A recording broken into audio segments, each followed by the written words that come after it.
Alright, welcome back to Soul Spark Tarot. I'm your host, Mr. Renew. And today on this reading, we got ourselves a life purpose reading. Love and light seems to be the message that wants to come out. But without further ado, let's get to the yapping. If you don't want to yap, you just skip to the next video. But that brings me to something. Let's start talking.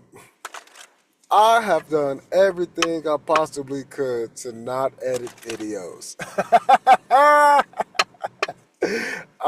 Man, it just when I be going live, it just don't.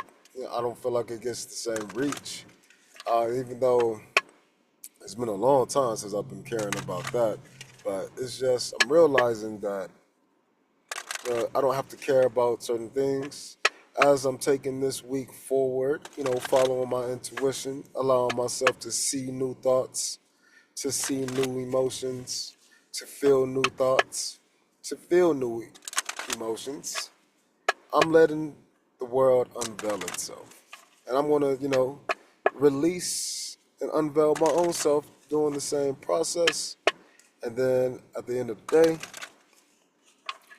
I want to understand and be firm in my understanding that I'm on my life path regardless. So whether I think I am, whether I feel I am, whether I think I'm not, whether I feel I ain't, I'm still on my pathway. There's no getting off of your pathway. So with that being said, I hope that this message will help us understand what we got going on. And at the end of the day, I'm hoping that I can help you understand how you can maximize your objectivity to your own self in order to inspire yourself and stay motivated. Call this soul inspiration. Soul inspiration is exactly what I just described. If you want to know more, check out our books. Got a ton of books on this topic, whether you want to learn how to do it or read my testimony about it. Go ahead and do your thing. 66% off right now, so yeah. Let us better ourselves on the cheap. That is my life purpose, even though it's been pretty hard. Connecting with people at a deeper level. So I gotta connect with myself. And that is my North Node. But let's see what these weekly, daily, monthly, these different descriptions of time, let's see how they'll come out for us. At least what fashion. Counseling. So, study. A lot of us, we need to understand that helping others comes from us just being ourselves. And when you are counseling, this doesn't always mean the noun form. It means also what you do as a being separate from another. So, your words, your wise advice, and your empathetic ear, these are all things that make you into what we call a counselor.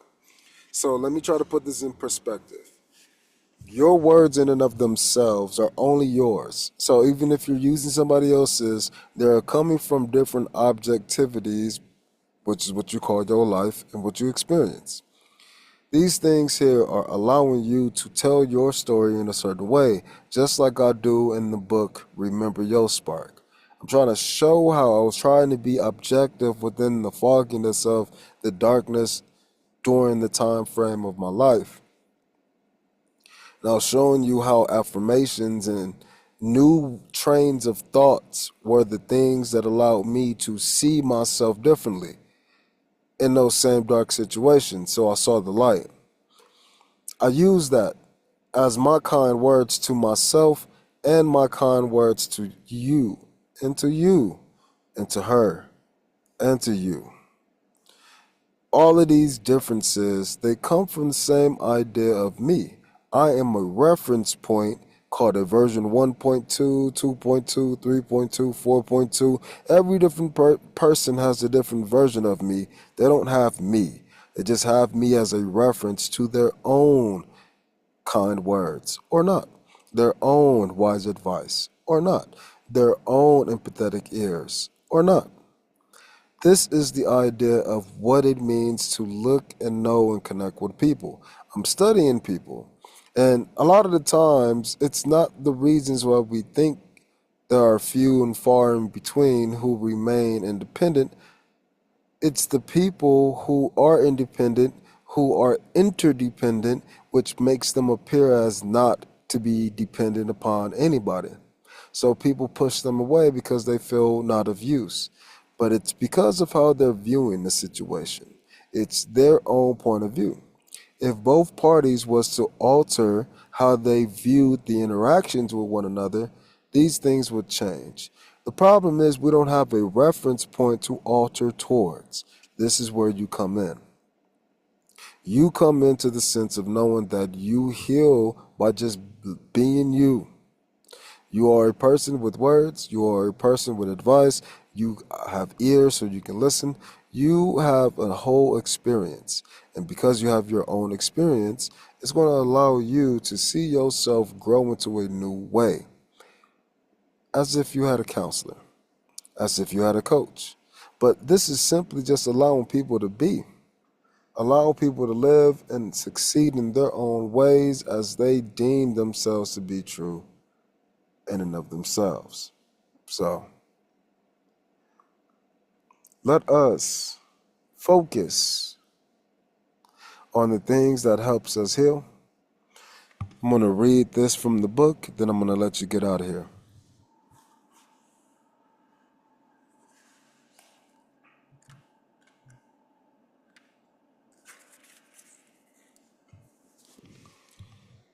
Counseling. People frequently reveal their deepest secrets and worries to you because you're a natural counselor who has channeled wise advice and kind support. This card comes as a counselor for you, advising you to choose a career path involving this type of work. Since you're already performing the functions of a counselor, you may as well receive remuneration in addition to the emotional fulfillment that counseling brings to you. The angels can support any need or desire you may have for classes that will teach you the skills and lead to proper licensure.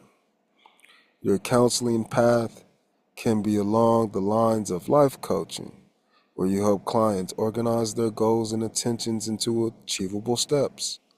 Or you can blend in spirituality through traditional pastoral coaching, or via the more alternative path of giving tarot and oracle readings. There's other readings too. Your work can involve writing or teaching said readings. The main point is that this life purpose uses words as a healing modality. With the proper training, you are highly qualified to conduct counseling work. Please don't think that your own life needs to be perfect before you can help others. All counselors have their own ego issues and human imperfections. The point isn't whether you have these characters or life quirks. It's what you do with them that counts. As long as you listen to your client's feelings with an open mind and an open heart, their needs will be served. So, that is my advice to you as well. Not only should you look to help others, when you are looking to help others, you need to use that memory that you create as a reference point to yourself in the future. Use that memory you intend to make as a reference point for yourself in the future. So when you need to counsel yourself, you have references of what it looks like, what it feels like, what it sounds like, what it is. And you can just treat the thought as if it's a different client. Now you know how to talk to yourself. Now you know how to give yourself kindness. Now you know how to give yourself an empathetic ear. And you know what? Sometimes you can switch it up, just like you do with your clientelial sessions. These things are going to change from person to person. Some are going to be easier, some are going to be harder, some are going to be fun, some are going to suck, but you can get through it. And you know that with these sessions, they're going to continue. So you're going to get back at it and you can try again a new way. Treat yourself the same way by practicing with others. Doesn't matter what job you're in, go be helpful, go be great, go be that extra factor that somebody needs. And you don't got to save everybody. Everybody's not really on your timeline.